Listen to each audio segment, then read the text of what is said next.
Hello，大家好，就是前几天我在网上面有问说，有没有人想要问什么问题？后来就决定做这支 Q&A 影片，反正闲着也是闲着。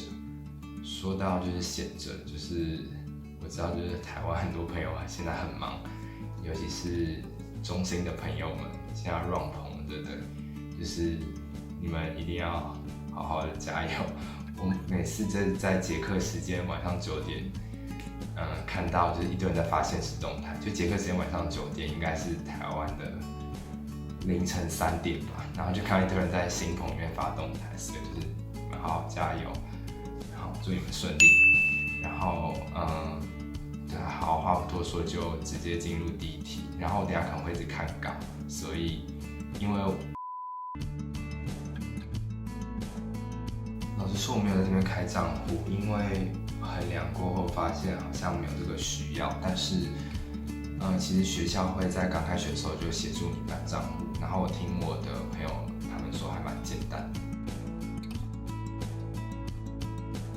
我没有钱没关系，就是我妈还有钱就好。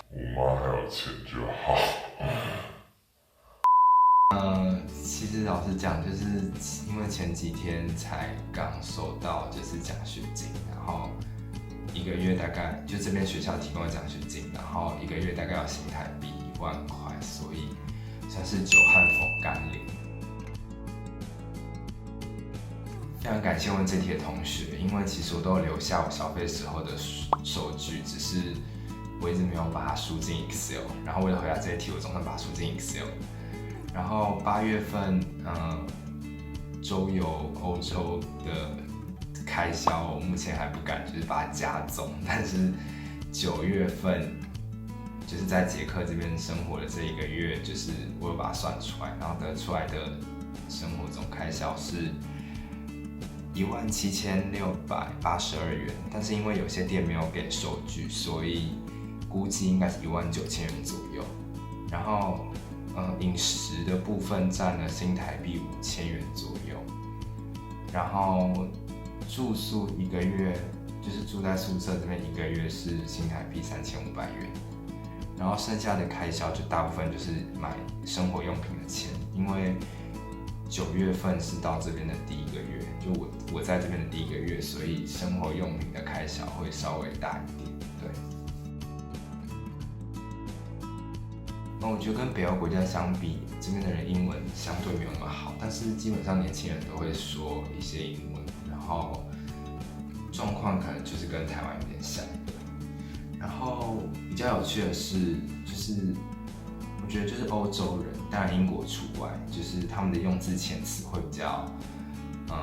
简单一点。就是我觉得台湾的高中毕业生应该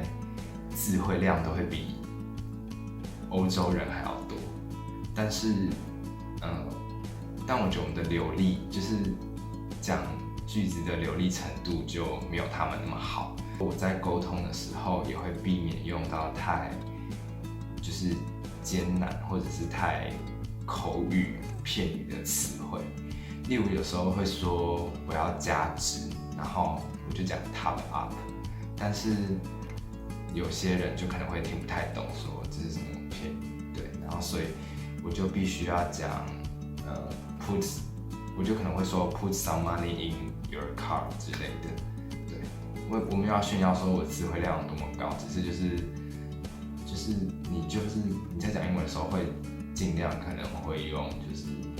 比较生活化，然后比较浅显易懂的句子，然后也因为这样子，所以基本上你在听力方面就是都还算 OK， 就是不会听到太难的字，但是要讲话就会比较累，尤其是我本来就不是一个很爱说话的人，然后用英文讲的时候真的是非常非常的烧脑，但是还是会强迫自己必须要唱述了。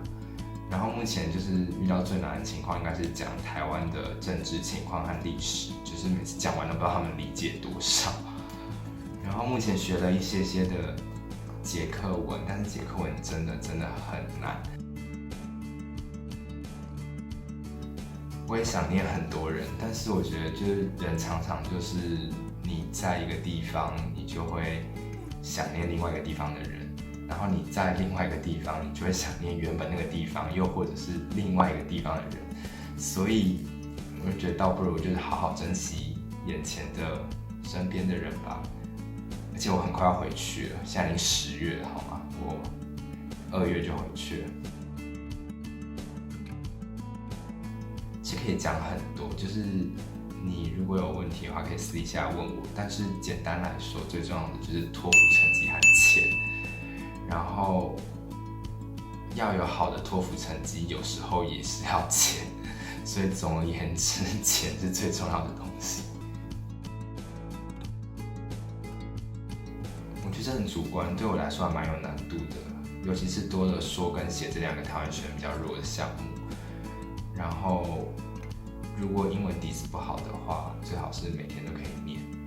会比较好一点。但是可能对很多政大同学来说是小菜一碟。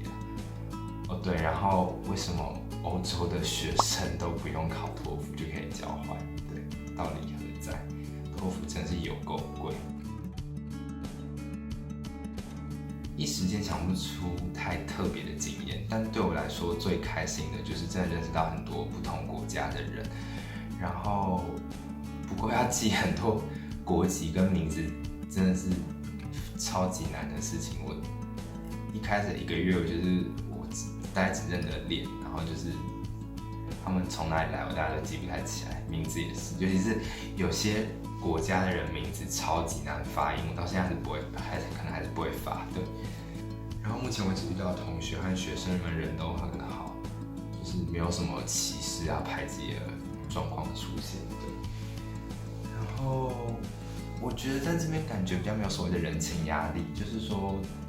你们就是你想参加什么活动参加，不想参加就不要参加，就没有人会逼你。就是但我不知道是不是因为我们是交换生的关系，上课很有趣，我觉得因为很难得到另外国家受教育。不过大部分都是跟交换学生一起上课，对，很少跟当地的学生上课。那我觉得要上英语授课课程，真的需要蛮专注，因为有一些教授可能讲太快，然后有些教授可能口音有点重，或是英文相对没有那么好。但是我觉得，其实我现在觉得政大师资其实还蛮好的，因为这边有些教授我已经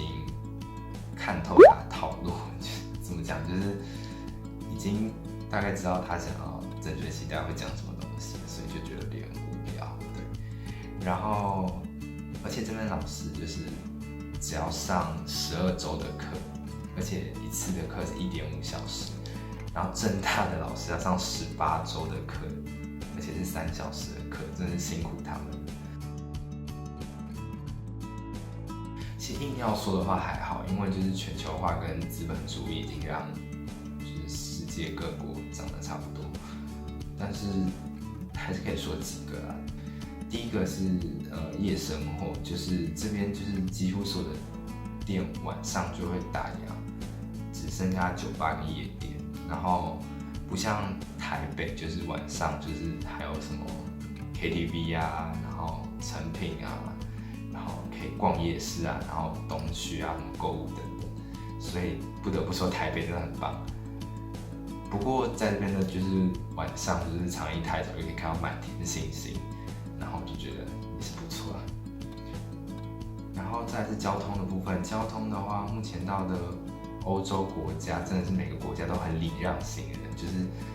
看到你要过车子在远处就会减速，然后台湾的车子真的是滴滴隆。然后最后一个是打招呼，就是这边就是常男生间就是彼此就是握手嘛，打招呼或者这样，就是 Hey bro 之类的。然后人们见面的时候也常说日安或者是你好嘛之类的。然后就是我这才发现说，好像原来台湾人好像就是问好就是这样，嗨就是挥挥手，不然就是嗨之类的。至少大学生，然后好像也很少在说什么早安、午安、晚安的。不过其实这样也不错啊，就是问好你也只能说好啊，不然你要说很糟或者是有点糟嘛，就是人家根本就没有人 care 好吗？哦，还有一点是超市啊，就是因为这边就是没有 7-Eleven， 没有那种小型的超商，所以就是等于就是把超市当超商逛，对。之前可能会想，但是现在来这边以后，我会觉得说，可能每个夏天来这边避暑就好，因为后来觉得就是说，毕竟我还是东方文化下成长的小孩。OK， 我列了一个表：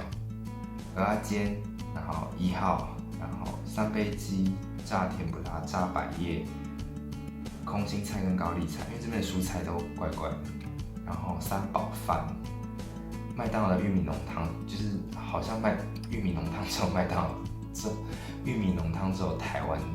的麦当劳才有。然后肯德基蛋挞很惊人，这边肯德基没有蛋挞。我不知道说是世界上就是只有台湾的肯德基有蛋挞还是怎么样，就是